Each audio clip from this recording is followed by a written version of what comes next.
the opportunity to acknowledge and induct these remarkable and bold women into the 21st Century Women Business Leaders Hall of Fame Class of 2012. The 21st Century Women Business Leaders Hall of Fame was established in 2004 to celebrate the courageous spirit of women in business.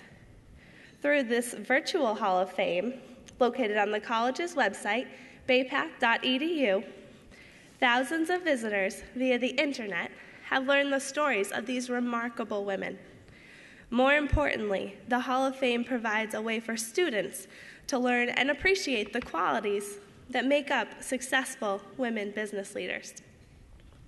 The Induction Criteria was developed as part of a class project to study leadership styles. Inductees all demonstrate the following: takes risks and assumes responsibilities, possesses an entrepreneurial spirit, fosters teamwork as well as individual excellence, incorporates integrity and a strong sense of ethics, adheres to a collaborative management style, values education and is open-minded, and serves as a mentor to others. Each inductee will receive a hand-blown Josh Simpson paperweight on an engraved base. I will now call each candidate one at a time to the podium where she will be recognized. I would also ask Dr. Carol Leary, president of Bay Path College, to join me in acknowledging these outstanding women. The first inductee is Dr. Grace Macari Judson. Dr. Macari Judson is Associate Professor of Medicine at Tufts University School of Medicine and a practicing medical oncologist at the D'Amour Center for Cancer Care in Springfield. After graduating from Harvard University and then Cornell University Medical College, Grace Macari Judson completed her specialty training at the New York Hospital and Memorial Sloan Kettering Cancer Center. In 1988, she came to Bay State Medical Center, and in 1994 was named Medical Director of the Comprehensive Breast Center, promoting the goals of providing coordinated care to women with breast cancer. In 2011, she was named co-director of the Rays of Hope Center for Breast Cancer Research, and subsequently created a lay advocacy group to accelerate and focus research in the Pioneer Valley. The money is raised in this community, the research is done in this community. The advocacy group links the investigators to the community to come full circle. She is co-author of the book, Coping with Chemotherapy and Radiation, a frequently invited speaker on diseases of the breast, and has been repeatedly named to Best Doctors in America, an annual list sponsored by the Boston-based Best Doctors Foundation. Grace?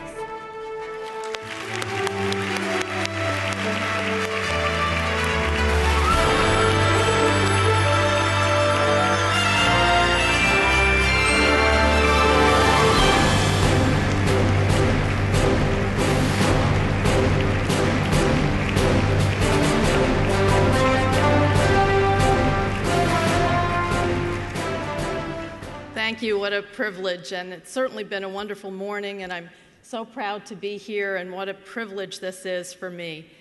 I am going to take a couple of minutes just to share some of my philosophy with all of you, in particular some women that may be starting out in their careers.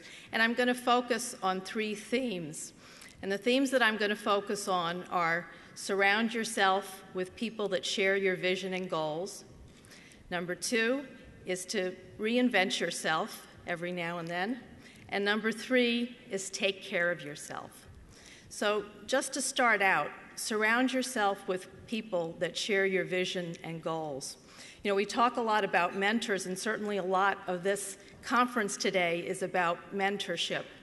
But colleagues that are not necessarily mentors, but colleagues that share your vision are so important in helping you to move forward. And I'm fortunate to have two of those colleagues with me here today. One of them, Kathy Russo, is the Director of Cancer Services at the Bay State Regional Cancer Program. And Kathy shares with me that vision of patient-centered care and of really looking at things from the patient's perspective. And that's been so important in the work that we've done for women with breast disease. And another colleague, Anna Symington, is the upcoming chair of the Rays of Hope Walk in October. And we have had such a strong partnership with Rays of Hope, and that has been so instrumental in helping us to set the tone in this community to provide breast services and for outreach and education. And you've heard a little bit about our most recent effort, which I'm so proud of, and that is co-directed with another one of my colleagues, Dr. Joseph Jerry, and that's the Rays of Hope Center for Breast Cancer Research. And we are proud of the fact that we can come full circle, that we can say that money from Rays of Hope is raised in the community, that we do the research here, and that this lay advocacy board can really serve as investigators linking to the community. And so we're very proud of that, and I feel very blessed to have colleagues that share my vision, both at the Bay State Regional Cancer Program and also with Rays of Hope. So number 2 is be able to reinvent yourself. You know, a lot of times we start out in a certain direction and we think that this is what we're meant to do, and we train and we prepare, and it's not necessarily always that way, and we have to be aware of our environment. I know that when I was in training, when I was a resident, actually, there was a position for chief medical resident, and people were really competing and vying for that. At the time, I was pregnant, so I didn't even consider it. And lo and behold, I got called into the office of the chairman of medicine, and he said, "Grace, we want to offer you this position." And I said, "Oh, he just thinks I'm fat." And so I said, "Well, you know, I'm going to have a baby in a few months," and the position was for the following year. But I wasn't the first woman that was offered the position, but I was the first mother. And I was quite proud of that. And it was an experience that helped me to understand the administrative aspects of medicine, and it was my first true leadership role. And so I'm so pleased that I did end up accepting, even though I had never thought that I would look at something like that. And when I first came to Bay State, actually, I was recruited to do diseases of the blood. And it wasn't for a few years that I evolved and found myself really becoming a breast cancer specialist. And now, again, I'm looking at what I'm doing and expanding further so that we can focus on healthcare quality and looking at quality metrics for diseases of the breast and for breast cancer patients so that we're really serving the community with the highest standards. And so I think it is so important that you look around and you see your environment and you're in tune with your environment, because it's a changing world and it's important to be one step ahead. And number 3, take care of yourself. Now, we have a breast cancer survivorship program, and one of the main focus of the program is wellness. And it's not just wellness in terms of eating right and exercising, but just in terms of your emotional well-being and your mental health. And so it's really important not to get down on yourself. We have so many pressures. It's, again, you know, one of my medical school experiences in 1980, just before my husband and I were going to be married. We were medical school classmates, and we were in a rotation together. And it was the week before we were going to be married. There were 20 of us in the group. Of course, I was the only woman. And the professor went on to lecture us about how in life, if you were a doctor, you had to make a choice between medicine or family. And you had to decide which came first and which came second. And he was proud of the fact that for him, medicine came first. Now, you know, I am frequently a mentor or a speaker to medical students at Tufts, to residents at Bay State, to fellows in our HEMOC fellowship program. And what I tell them is, it's rotating priorities. You can never say one comes first or one comes second. My family knows that if there's a sick patient, I may be late to dinner. But if there's a school event I might miss that meeting at work. So it's always about trying to see what makes sense. And, you know, we have so many conflicts in life, we can't just say that we can't get upset about every time we have a conflict. I'm pleased to say that my husband and I have brought up 4 sons and now young men. They are independent, they're sensitive, and they're good cooks.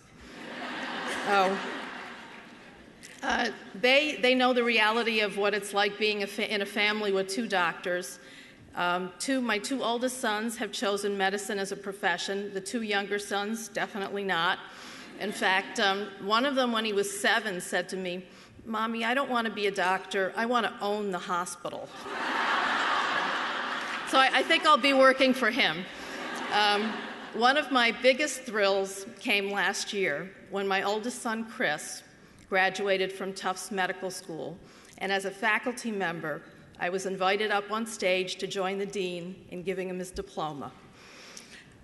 So this, too, is a thrill, especially because, again, I think the work that Carol Leary does at Bay Path is tremendous. And I want to thank all of you today and just let you know that I feel honored. Thank you.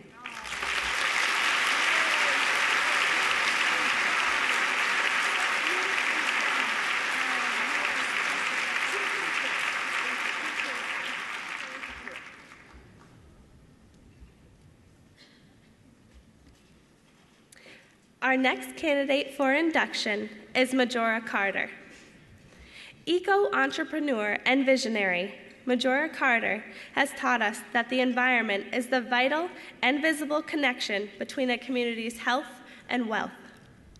She has shown us that the right way forward is to make sustainability, policymaking, entrepreneurship, and community planning more green, more democratic, more accountable, and more just. A native of the South Bronx, Majora rose to national prominence when she created Sustainable South Bronx, an organization that created collaborative partnerships between people, neighborhoods, organizations, and government to improve the world one block at a time, one neighborhood at a time. As a result of her tireless efforts, the Hunts Point Riverside Park, the first of its kind in the South Bronx in 60 years, was created. Today, the South Bronx Greenway, with its 11 miles of bike and pedestrian paths, brings together the broader community and beyond. She has also instituted green training and placement programs that have provided new opportunities for people. Through her South Bronx Urban Strategies model, Majora now leads the movement for social innovation and local economic development across the country. Because of her, our communities are safer, cleaner, and more livable places for us all. Majora.